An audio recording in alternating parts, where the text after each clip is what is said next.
I'm Walter, 68 years old, and my daughter-in-law convinced my son to sell my inherited farm while I was dying in the hospital. I quietly watched her plan unfold, knowing a huge secret about her parents. I owned their mortgage. Before I tell you how it ended, like this video, subscribe for more true stories, and comment where you're watching from. They thought I was powerless. They didn't know I held their future in my filing cabinet. Let me tell you about the kind of rage that builds when you're lying in a hospital bed, tubes coming out of your arms, listening to someone plan to steal your life's work while they think you're too weak to stop them. The kind of anger that burns cold and quiet, the kind that makes you very, very careful about what you do next. This farm has been in my family for 4 generations, 187 acres of Iowa soil that my great-grandfather bought with his bare hands and a promise to the bank. Black dirt so rich you can smell the life in it on a spring morning. My grandfather expanded it during the Depression when other farms were failing. My father modernized it in the 60s, added the grain bins, updated the drainage. And me? I've spent 43 years of my life making sure every acre produces, every dollar counts, every decision honors the men who came before me. But to my daughter-in-law Sarah, it's just an old farm, a poverty museum, as she likes to call it, a financial anchor holding back her dreams of influencer fame and designer handbags. You want to know what real pain feels like? It's watching your own son, the boy you raised to understand the value of hard work and legacy, get twisted around by a woman who sees dollar signs where you see heritage. It's hearing that woman laugh about your outdated ways to her 30,000 Instagram followers while she poses in front of your grandfather's barn like it's some quaint backdrop for her lifestyle brand. Sarah came into our family 3 years ago when she married my son Marcus. Beautiful girl, I'll give her that. College educated, city raised, full of ideas about optimizing everything. The first red flag should have been when she asked why we didn't just sell the farm and invest the money properly. The second was when she started posting videos from our kitchen, calling it authentic farmhouse aesthetic, while complaining about the primitive appliances. But the real knife in the back? The morning after my surgery, when I was supposed to be unconscious, drifting in and out from the anesthesia, that's when I heard her on the phone in my hospital room, talking to some realtor about getting the farm appraised while I was incapacitated. Let me paint you the picture. I'm lying there, machines beeping, IV dripping, looking like I'm barely hanging on. Sarah's standing by the window, phone pressed to her ear, thinking I can't hear her. But I can hear every damn word. Yes, he's still in intensive care, she's saying. The doctors aren't sure when he'll be coherent again. Marcus has power of attorney for medical decisions, and we're exploring extending that to financial matters.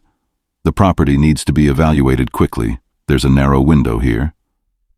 A narrow window. Like I was already dead. The old man's been stubborn about this for years, she continues, and hearing her call me the old man while I'm fighting for my life? That rage burned so deep I thought it might stop my heart right there. He's got this romantic attachment to keeping it in the family, but it's just not practical. The land is worth at least $2 million, maybe more with the right development. We're talking about Marcus's future here, not some sentimental museum piece. $2 million. She thought she knew what my farm was worth. She had no idea. But what came next? That's what really lit the fire that's still burning in my chest today. I've already talked to Marcus about it. He knows his father would never agree while he's conscious. But if we can get the power of attorney extended and move quickly, the realtor says there's a developer interested in the whole parcel. They want to put in luxury homes, maybe a golf course. Can you imagine? Marcus and I could finally live the life we deserve instead of being tied down to this place. The life they deserve. Like 43 years of my sweat and sacrifice was somehow keeping them from their destiny.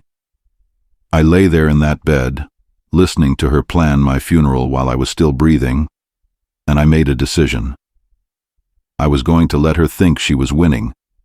I was going to let her believe I was too weak, too sick, too broken to fight back. And then, when she least expected it, I was going to show her exactly who she was dealing with. See, here's what Sarah never understood about farmers like me.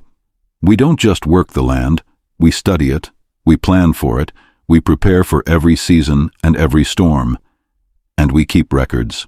Detailed, meticulous, legally bulletproof records. While she was making her calls and posting her videos about escaping generational poverty, I was making my own calls. Quiet ones.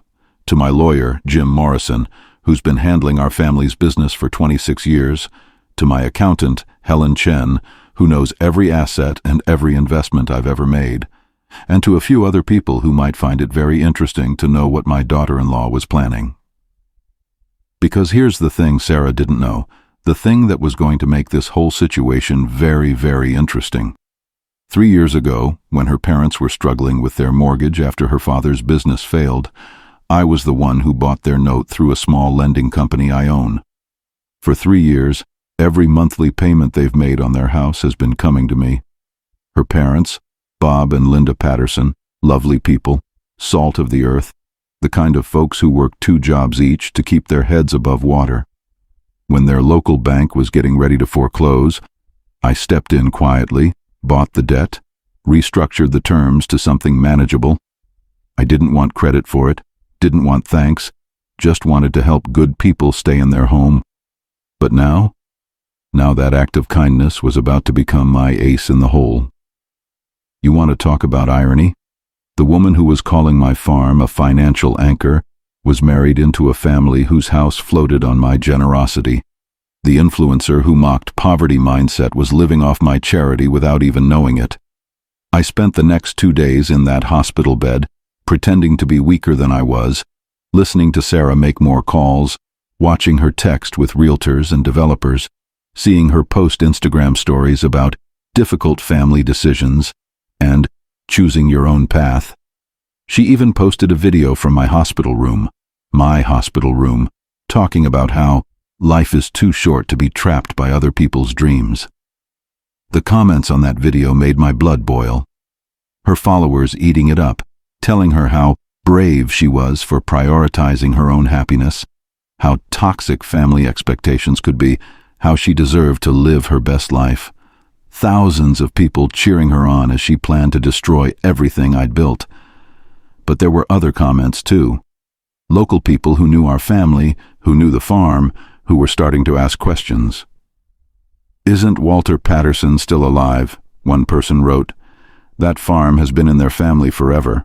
Seems harsh to sell it while he's in the hospital." Another, "I drove past that place last week. Looked pretty prosperous to me. Not sure what poverty she's talking about." Sarah deleted those comments as fast as they appeared, but I screenshotted every single one. Evidence, documentation, the foundation of any good battle plan. By the 3rd day, I was ready to go home. The doctors wanted to keep me longer, but I insisted. I had work to do, and not the kind you do from a hospital bed. I needed to get back to my filing cabinet, my records, my proof of everything I was about to unleash. Marcus drove me home, and I could see the guilt written all over his face. He kept glancing at me in the rearview mirror, starting to say something, then stopping himself. Finally, as we pulled into our driveway, he turned around. "Dad, we need to talk." "I know we do, son. She's got some ideas about the farm, about our future. I'm sure she does." He looked confused by how calm I was. "She thinks maybe it's time to consider selling. You're not getting any younger, and maintaining this place, the financial burden." I let him talk. Let him repeat all the arguments Sarah had fed him. The farm was too much work for an aging man. The money could be invested more efficiently. They could buy a nice house in town, maybe travel, enjoy life instead of being tied down to demanding land. When he finished, I just nodded. "Let me think about it." The relief on his face was painful to see. He thought I was giving in, giving up. He had no idea I was just getting started. That night, after Marcus and Sarah went to bed, I sat in my study with a cup of coffee and started pulling files.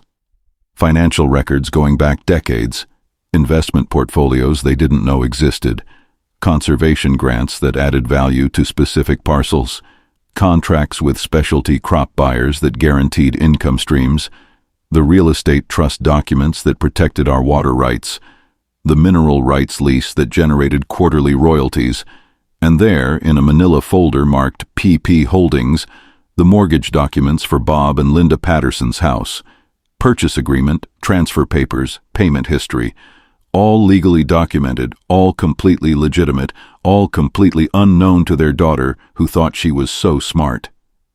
I spread it all out on my desk like a war room. Every piece of paper was a weapon, every document a shield. Sarah thought she was playing chess, but she'd never even seen the board. The next morning, she was back at it. Posted a video in our kitchen while I was out checking the cattle, talking about how grateful she was for Marcus's strength in making hard decisions about family legacy. She actually used those words, hard decisions about family legacy, while standing in the kitchen my grandmother had designed, talking about selling the land where my great-grandfather was buried. The rage was so pure, so clean, it was almost refreshing. This woman was going to learn what hard decisions really looked like. I started making calls. First to Jim Morrison, my lawyer. Jim, I need you to document everything. Every social media post, every public statement, every communication about selling the farm. I want a complete record of every step she's taken while I was hospitalized. Walter, are you planning something? I'm planning to protect what's mine. Can you do it or not? Of course I can. What else do you need? I need you to pull the Patterson mortgage file, full documentation of my ownership of the note. And Jim, I need you to draft a letter to Bob and Linda. Nothing threatening, just a formal notice that we'll be conducting a routine review of their loan terms. Standard stuff, but I want it official. Jim was quiet for a moment. Walter, what exactly are you planning? I'm planning to teach a very important lesson about respect. Next call was to Helen Chen. Helen, I need a complete portfolio summary. Every asset, every investment, every income stream. I want it in presentation format, something that can be displayed publicly if necessary. The farm valuation too? Especially the farm valuation. Real numbers, Helen. Not the lowball appraisal Sarah got from her pet realtor. I want conservation values, development potential, current market rates, everything. Walter, the actual value is going to be significant. I know exactly what it's worth, Helen. The question is whether my daughter-in-law does. The third call was to Dave Murphy at the grain elevator, then to Tom Rodriguez at the conservation office, then to Margaret Walsh, who handles our specialty crop contracts. I wanted confirmation letters, documentation of every income stream Sarah didn't know about, proof of every asset she'd dismissed. For the next week, I played dead. Let Sarah think she was winning. Watched her schedule more realtor meetings, saw her research luxury houses in town, noticed her shopping for furniture online like the sale was already done. She even started a new Instagram series called Design Your Dream Life, posting mood boards and inspiration photos for the house she was going to buy with my money. Marcus was getting nervous. He kept asking me about my decision, clearly expecting me to cave, to give them permission to proceed. I told him I was still thinking, still weighing the options. The relief on his face every time I said that was like another knife in my chest. But the worst part, the thing that really made my blood boil, was watching her performance for her followers. Video after video about breaking free from family expectations, about choosing abundance over scarcity, about healing from generational trauma. She made our farm sound like a prison, made my family's legacy sound like a disease she was trying to cure. The comments were getting more supportive, more encouraging. You're so brave. Family doesn't get to hold you back. Choose your own happiness. Thousands of strangers cheering her on as she prepared to destroy 4 generations of work. But I noticed something else. The local comments were getting more pointed, more suspicious. People who knew me, who knew the farm, who were starting to ask harder questions about her version of events. Walter Patterson has never been poor a day in his life, wrote someone I recognized from church. That farm produces more per acre than most operations twice its size. Sarah deleted the comment within an hour, but not before dozens of people had seen it and started asking their own questions. If the farm is such a burden, why do other farmers always say Walter's got the best operation in the county? Wrote another. Delete. My husband does the books for 3 farm families, and he says the Patterson place is the most profitable in the area. What poverty is she talking about? Delete.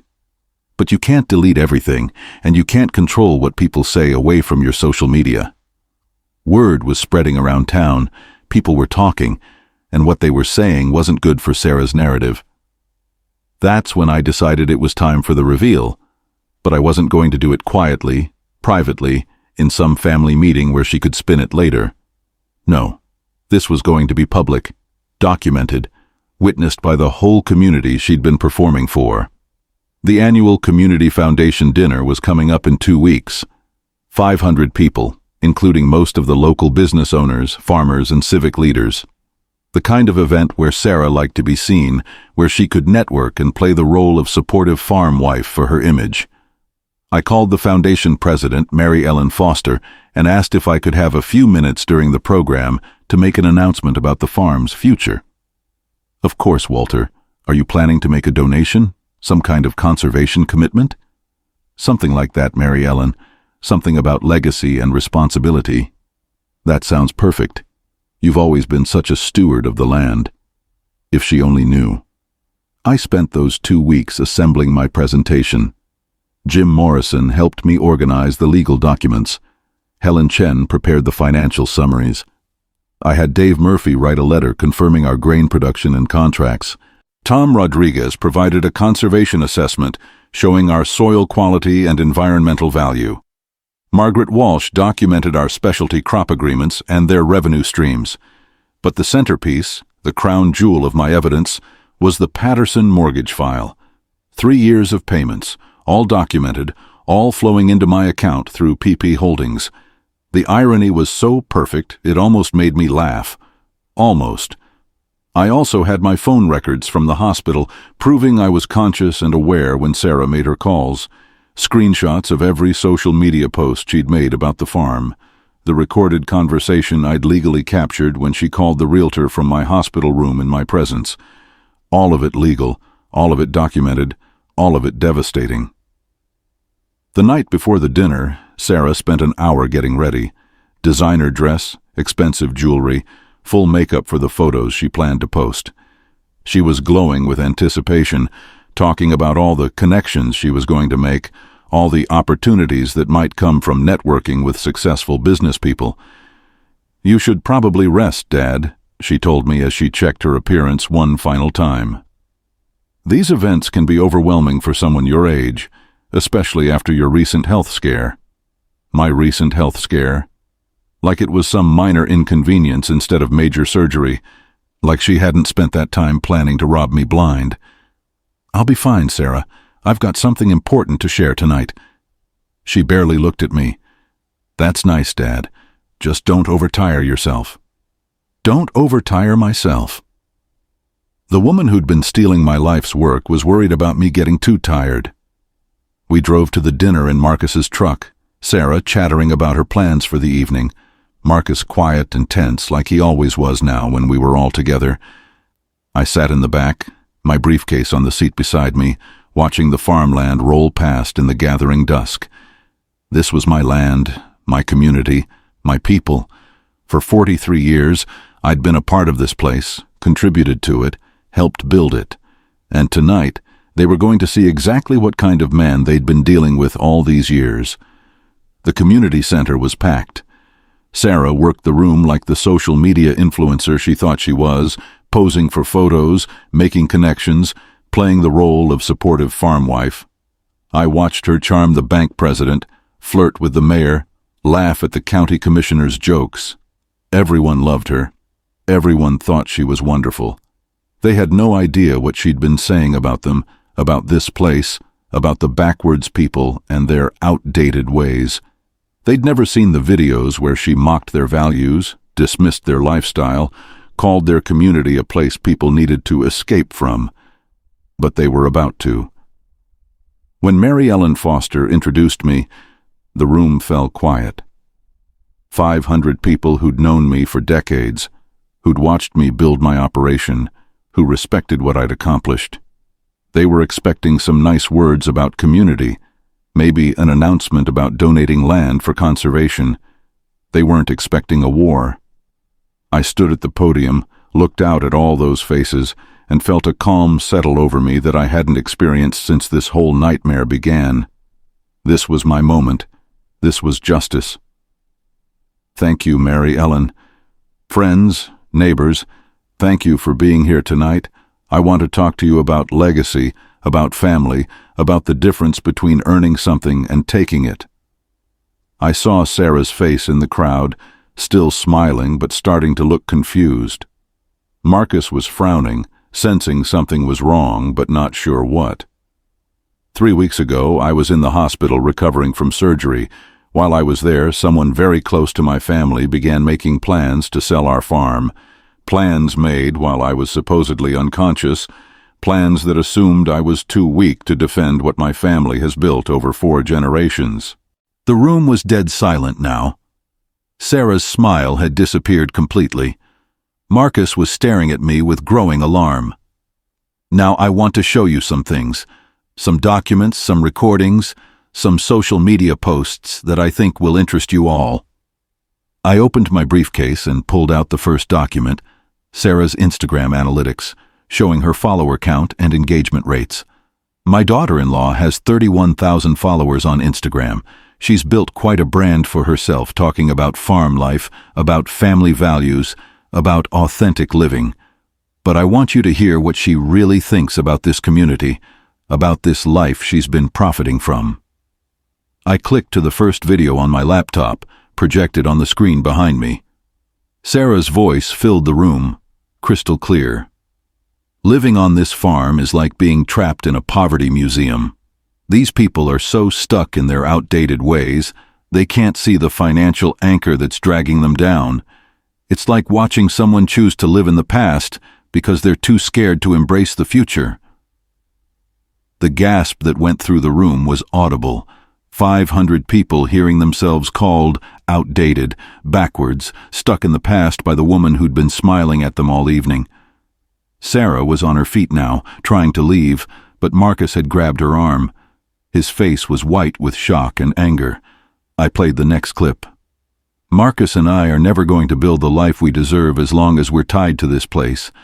I mean, his father is 68 years old, clinging to land that should be generating real wealth instead of this subsistence farming mentality. It's honestly tragic how these generational patterns keep families poor. More gasps. Mary Ellen Foster was staring at Sarah like she'd never seen her before. The bank president was shaking his head in disgust. Now, I continued, my voice steady and calm, let me show you what my daughter-in-law considers a poverty museum and a financial anchor. I clicked to Helen Chen's presentation. The room fell silent again as the numbers appeared on screen. The Patterson Farm, 187 acres of prime Iowa farmland, current market value for agricultural use, $4.2 million, development potential with proper zoning, $12.8 million, annual gross income from grain production, $870,000, annual net income after expenses, $430,000. You could hear a pin drop. These were numbers that commanded respect in any room, but in a room full of farmers and business people, they commanded awe.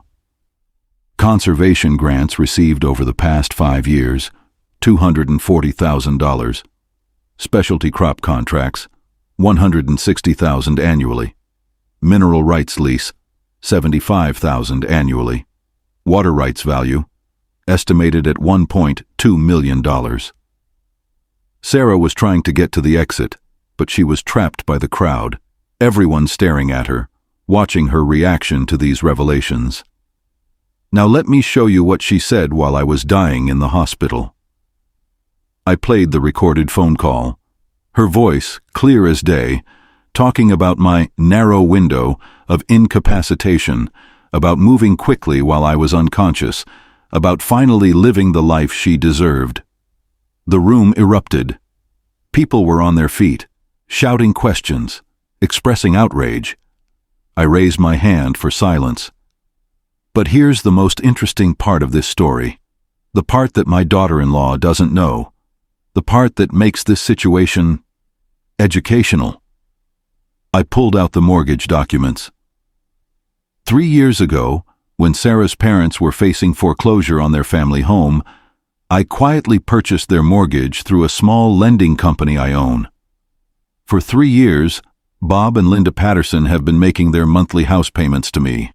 The silence was absolute now. Even Sarah had stopped trying to leave, staring at me in shock and growing horror. Every month for 36 months, the woman who calls me a financial anchor has been living in a house that floats on my generosity. The influencer who mocks poverty mindset has been surviving on my charity. The woman who planned to steal my farm while I was unconscious has been dependent on my goodwill without even knowing it. I held up the payment records. Here's the payment history. 36 monthly payments of $2,147.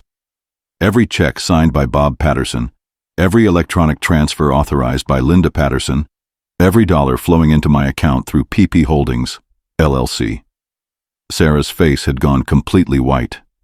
The understanding was dawning, the full scope of her situation becoming clear.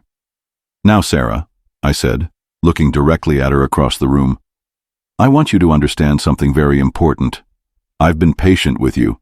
I've tolerated your insults, your mockery, your dismissal of everything my family has built. I've even continued to hold your parents' mortgage on favorable terms despite your public contempt for everything I represent. The room was watching this like a courtroom drama, everyone understanding they were witnessing something extraordinary. But when you decided to steal my farm while you thought I was dying, when you made plans to sell my family's legacy based on lies and manipulation, you crossed a line that can't be uncrossed. I pulled out the final document, a legal notice Jim Morrison had prepared. Effective immediately, I'm calling in all debts. Your parents have 30 days to pay the full balance of their mortgage, $237,412. If they can't pay, the house goes into foreclosure proceedings. Sarah was shaking now, the full weight of her situation hitting her. Additionally, I'm filing suit for defamation, for interference with property rights, and for fraudulent misrepresentation in your social media content that has damaged my reputation and the reputation of this community. I looked around the room, making eye contact with the people who'd been my neighbors for decades. You see, Sarah thought she understood power. She thought influence meant followers and likes and viral videos. She thought strength was about being loud, being flashy, being seen. I closed my briefcase, the presentation over. But real power is quiet. Real power is documented. Real power is having the receipts when someone tries to destroy you. The room exploded into applause. Not polite dinner applause, but thunderous, sustained, standing ovation applause. 500 people on their feet, clapping for justice, for integrity, for the kind of quiet strength that builds communities and protects families. Sarah was sobbing now. Marcus was holding her up, and her parents were nowhere to be seen because they hadn't even known their mortgage was owned by the man their daughter had been trying to destroy. I walked off that stage knowing I'd won more than just a battle. I'd taught a lesson about respect, about consequence, about the difference between earned authority and performed influence. The aftermath was swift and brutal. Sarah's sponsors dropped her within hours as the video of my presentation went viral. Really viral, not Instagram viral. National news picked it up. Farmer's epic takedown of greedy daughter-in-law became a sensation, with millions of views and comments supporting the idea that actions have consequences. Her follower count collapsed. The brands that had paid her to promote products about authentic living and family values wanted nothing to do with someone who'd been exposed as a fraud. The local community that had welcomed her turned cold overnight. But the real consequence was her parents' mortgage. Bob and Linda Patterson came to see me the day after the dinner, confused and terrified, not understanding how their monthly house payment had become a weapon in their daughter's war against me. That conversation was the hardest part of this whole ordeal. These were good people, honest people, who'd worked their whole lives to build something modest and decent.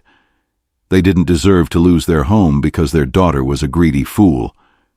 "Walter," Bob said, hat in his hands, "we had no idea Sarah we never knew she was saying those things about you, about the farm. Linda and we've always respected what you've built." "I know that, Bob. We can't pay the full mortgage. You know we can't. But we'll do whatever we can to make this right." That's when I understood the true weight of power, the real responsibility that comes with holding someone's future in your hands. I could have destroyed them, taken their house, left them homeless to make a point to their daughter. But that's not justice. That's cruelty. "Bob, Linda, your mortgage stays exactly as it is. Same terms, same payment schedule, same everything. Your daughter's choices are not your responsibility." The relief on their faces was worth more than any revenge I could have taken. "But I need you to understand something. If Sarah continues this behavior, if she keeps trying to interfere with my property or my family, there will be consequences. Not for you, but for her. I want that message delivered clearly." They understood, and they delivered that message. Sarah left town 3 days later, packed up her designer clothes and her ring lights and her dreams of influencer fame, and moved back to the city where she thought she belonged. Marcus stayed. It took some time, some hard conversations, some rebuilding of trust, but my son came to understand what he'd almost lost. The farm is still here, the land still produces, the legacy continues. And every morning when I walk out to check the cattle, when I look across the acres my great-grandfather bought with his bare hands, I remember the lesson I taught and the lesson I learned. Real power isn't about followers or likes or viral videos. Real power is about preparation, documentation, and the patience to let fools destroy themselves. Real power is knowing when to strike and when to show mercy. Real power is understanding that with great authority comes great responsibility, not just to protect what's yours, but to know when enough is enough. Sarah thought she was playing a game where the loudest voice wins. She didn't understand she was in a contest where the most prepared mind prevails. She brought social media to a legal fight. She brought performance to a documentation war. She brought noise to a place where quiet strength had been building for 4 generations. And now she knows the difference. The farm is still here. My family is still here. The legacy continues. And I'm still keeping records, still watching, still ready to protect what matters when the next challenge comes. Because it will come. It always does. But now everyone knows. Walter Patterson keeps receipts.